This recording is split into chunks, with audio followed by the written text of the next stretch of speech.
मालाबाबो आङो दिनै आन्दायनो नागिरा जे जोंबो आं बेखौनो खावलायदों जे जोङो मालाबा समाव लिडारशिपनि सायाव जोंनि जे फोथायनाय बे फोथायनायखौ जोंहा दिनै दोननांगोन आं बेखौ खावलायदों 2 नम्बर बाथ्रा जोंनि इस्यु आरो डेभेलपमेन्ट बेयाव जों मालाबा सौरावो बर' हारिया दिनैबो गोबां इस्यु दङ जाय इस्युसफोरखौ जों दाबो आनसल्भ जानानै दङ दिनैसिमबो सुस्राजोबनो हायाखै दा बै इस्युफोरखौ जुदि जों मिट खालामनांगौ जायोब्ला मालाबा जों दान्दिसे समनि थाखाय बे डेभेलपमेन्टखौ दोनथ'नांगौ जायो नाथाय रायजो राजाया मालाबा डेभेलपमेन्टखौ बिराद नागिरोब्ला डेभेलपमेन्टजों थांनो लुबैयोब्ला इस्युखौ खिन्थु जों बिराद गोजानाव दोनबोनांगोन बे मोननै बाथ्राखौ जों बुजिनांगोन डेभेलपमेन्ट आरो इस्युखौ जों जुदि सिगाङाव लांनो लुबैदोंब्ला डेभेलपमेन्टखौ दोनथ'नांगोन आरो डेभेलपमेन्टजों थांनो लुबैदोंब्ला ससाइटिया होमब्ला जों इस्युखौ जाल्लाब गारनानै जों थांनांगोन बे मोननै बाथ्रा जों बेखौ बुजिनांगोन नाथाय आं बेखौनो खावलायदों जोंनि गेजेराव जोंहा दिनै पेरेलेलि थांनायनि मोनसे सम जाबाय दिनै जोङो नायदों कार्बि आंलंनि इस्यु बे कार्बि आंलंनि इस्युआ दिनै बिएससियावबो जोङो बेखौ बिटिसियावबो बेखौ लाबोदोंमोन आरो बिटिआरआवबो बेखौ लाबोदों नाथाय बिथांमोना दिनै गोलाव सम जुजिबाय नाथाय हाजोआरि जि मोनसे बिथांमोना एसटि मोननांगौ बेखौ दिनैसिमबो मोनासै बिराद गोलाव बिथांमोना इनभेस्ट खालामबोबाय बेयाव मुंख्लंबो जाबाय थाखा फैसा गारबोबाय ब्रेनबो इनभेस्ट खालामबोबाय फिजिकेलि जे बेसेबां आन्दोलन खालामखो कुनु बेयाव जोंहा कुनु बेयाव सिमना गैया दा बेखौ जों बयबो मिन्थिगौ थेवबो दिनै बिथांमोना मेङाखै दिनै लिडारशिपफ्रासो मालाबा जों मा जायो जोंनि सायाव कनफिडेन्सखौ गोमाहोनानै जोङो फेस जानो हायैनि मोनसे थासारिया दिनै नुजादों दा आं बेखायनो खावलायदों दिनैबो बर'फोरनि गेजेराव गोल्डेन पिरियड दिनै बिपिएफ सरकारा दिनै एनडिए सरकारजों दङ दिनै बिथांमोना दिनै जोंनो मन्त्रिबो दङ केबिनेट मन्त्रि आरो दिनै बिराद मोजां मोनसे गोहोम खोलैनो हानाय मोनसे अबस्था दङ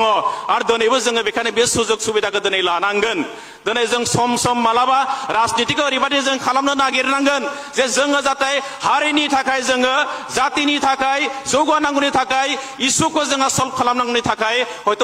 मालाबा जोङो माखासे जिनिसाव कमप्रमाइसबो खालामनो गोनां जागोन दा बै बाथ्राफोरखौ जोङो एसे मोजाङै जोंहा बिजिरनांगौ दङ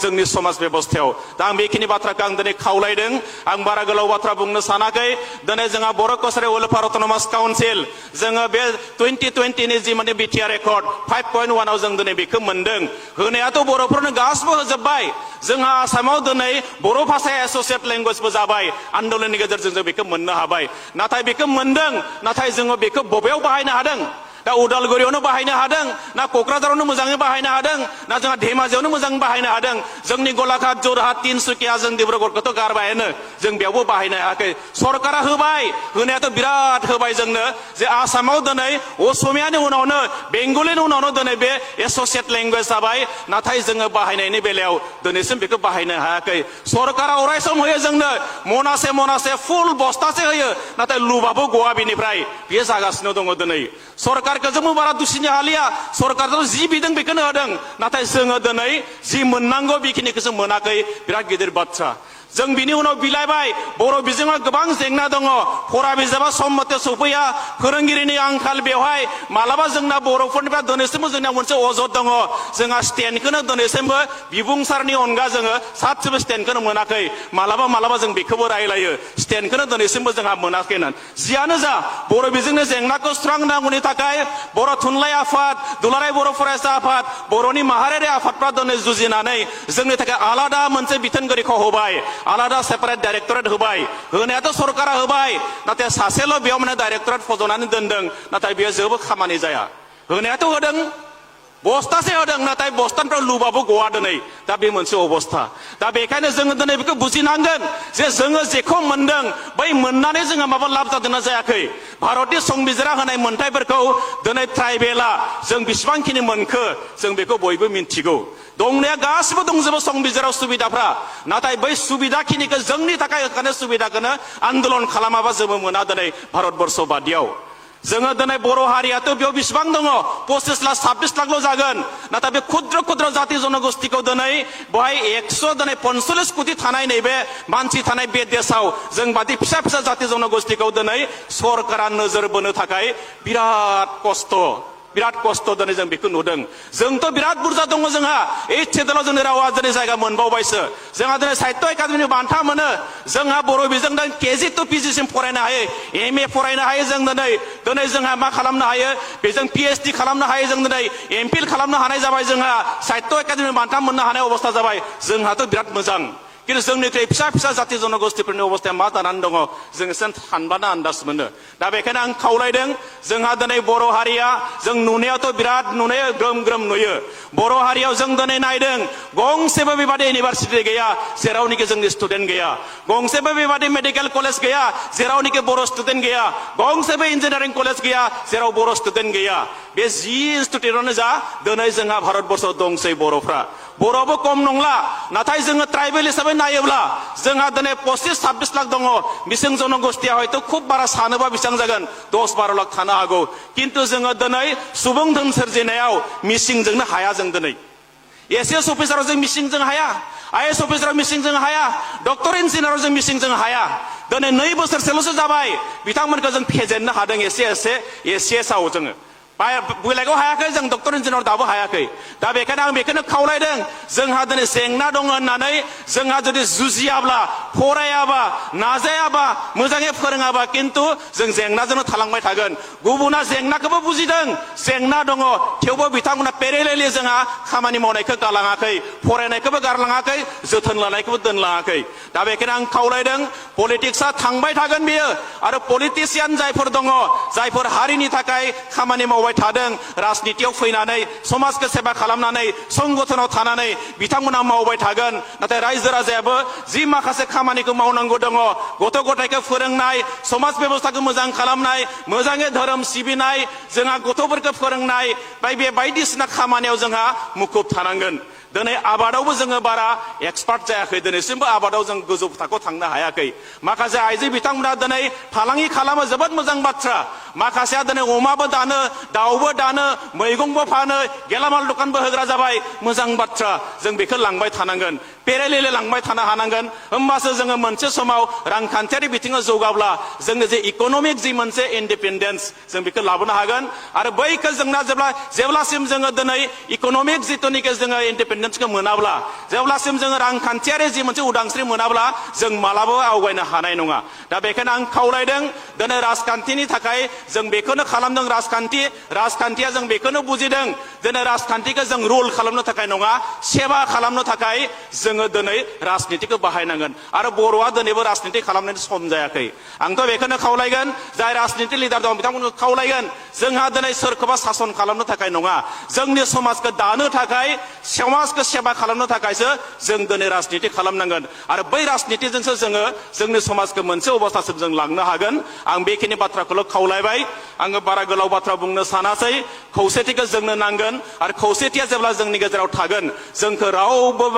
जोंखौ दुसिनो हानाय नङा, रावबो सिगिनो हानाय नङा। दा जोङो दिनै जों जेब्ला खौसेथि जानानै थागोन, बिखाफोर दांनानै जोङो बुंगोन आं सिमेन्टआव मोजाङै दङ,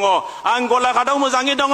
आङो दिनै बै न' खाथि जोंनि गलाघाटआव थानाय बेयाव थागोन, आं सदियाव दङ। जोङो बारा बुरजा मानसि गैसोआ, बे 10-12 हाजारा जोङो बिखाफोर दांनानै जों थानो हागोन। जेब्ला हाग्रामा महिलारा क'क्राझाराव बिथाङा जोंनि थाखाय सानो, प्रमद बर'आ जेब्ला सानगोन, मिनेश्वर बसुमतारिया जेब्ला बे सिमेन्ट सापरनिफ्राय बुंगोन खबरदार आंबो दङ नै बहाय, नोंथांमोना गिनो नाङा, रावखौबो गिनो नाङा, आं नै बहाय दङ, बेनो बिराद गिदिर बाथ्रा। दिनै हाग्रामा महिलारि बिथाङा नैबे सिमेन्ट सापरियाव फैनानै मा होलांदों मा होलाङाखै बे गिदिर बाथ्रा नङा।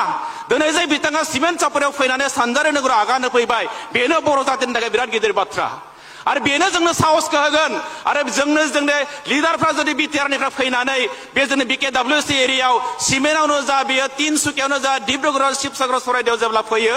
अब्ला जोंबो बिखाफोर दानानै बुंनो हायो जोंजोंबो दङ दै मानसि होननानै, जोंजोंबो दङ होननानै जों बुंनो हायो। बिटिआरआ अराय सम जोंजों दङ, जों बेखौ बुंनो हायो। जोंनो बेखौल'सो नांगौ। दा बेखायनो आं खावलायदों जोंनि गेजेराव जोंनो नैबे स्पिरिटखौ नांगोन। जों अराय सम जोङो बिदि जानो नाङा। जों मालाबा जों नायो क'क्राझाराव नांलायबा गलाघाटआव नांलाय नागिरो, बाक्सायाव बुलायबा कार्बि आंलं बुलाय नागिरो, बेबादि आखल दिन्थिबा जों जानाय नङा। आरो गमामायैनो जों बेखौ सोलोंमारो, बिथांमोनखौ जों बिराद गोजौआव दं सानो, आरो बिनि थाखायनो जों सोलोंफ्लाङो। दा बेखायनो आं बेखौल' खावलायदों, जेखौ मोजां बेखौ मोजां होननांगोन, जेखौ गाज्रि जों बेखौ गाज्रि होननांगन। आरो समाज बेबस्थाया जों जेब्लासिम सेल्फ कन्ट्रल केपासिटिखौ लाबोनो हाया, अब्लासिम जों मालाबाबो मोजां गाज्रिखौ बिजिरनो हानाय नङा। आं बेखौनो खावलायदों, न्याय अयनायखौ बुजिनो हानांगोन, मोजां गाज्रिखौ बुजिनो हानांगोन, थार आरो माने जे गाज्रि जों बेखौ बुजिनो हानांगोन आरो बेखिनिखौ बुजिनो हानायासो आसल मानसि थार मानसि आरो जों बेखिनिखौ थिग खालामनो हानांगोन दैदेनगिरिया जोंना मालाबा गोरोन्थि मावनो हागौ नाथाय रायजो राजाया मालाबाबो गोरोन्थि मावाखै अराय सम जों लिंदों रायजो राजाखौ मोनदों दिनैबो लोब जोंना बेयाव रायजो राजाया दिनै फैदों रोजा गाबोनबो फैबावगोन बिथांमोना बानाय नङा नाथाय लिडारफ्रा मालाबा जोंना गोरोन्थि मावो आरो लिडारफ्रा जेब्ला गोरोन्थि मावो गाज्रि लामा दिन्थियो जोंखौ जुदि मोजां मार्गदर्शन होनो हायाबा रायजो राजाया मालाबा खुद्रियो दा बेखायनो जों रायजो राजाखौ दुसिनो हाया जों रायजो राजाया बयजोंबो दङ बे बिएलटि जोंबो दङमोन बे एनडिपि जोंबो दङ बे एबसु जोंबो थायो आबोबजोंबो थायो बेयो इउबिपि जोंबो थायो बेयो हारिमु आफादजोंबो थायो बेयो बयजोंबो रायजो राजा थायो नाथाय जों लिडारफ्रा मालाबा गोरोन्थि मावनायनि थाखाय रायजो राजाया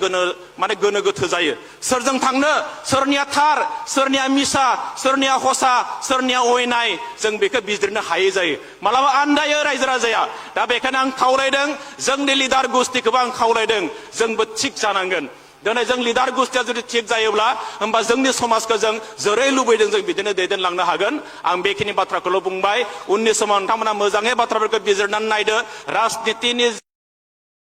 जे सम बे समा फैयो दा जोंहा नै एसेम्बलि इलेक्सन फैसिगोन नैबे समाव जोंनिया एसेल' मानसि बेयावनो बायफ्लेजोबनो नागिरो आं दाखालि सराइदेवआव थांदों भटारानो 450 मानसि आं खोनादों बिनद बसुमतारीनिफ्राय दा केन्डिडेटआनो जोंनि काउन्सिलाव केन्डिडेट जानो थाखाय 7 ना 6 जना रेडि जाखाबायनो মই কৈ আইছো তাৰ কাৰণে চৰাইদেউত ইমান কম সংখ্যাৰ মানুহ তাতে মানে ভোটাৰ আছে কিমান 4,500 আৰু তেখেতসকলৰ মাজত এতিয়া লিডাৰক লৈ মানে তেখেতসকলৰ মাজত খোৱা কামৰা আৰম্ভ হলেই এনেকুৱা হলে নহব ইমান যদি সৰু ভাগত যদি আমি বিভক্ত হৈ থাকো আমাক কোনেও ভয় নাখাব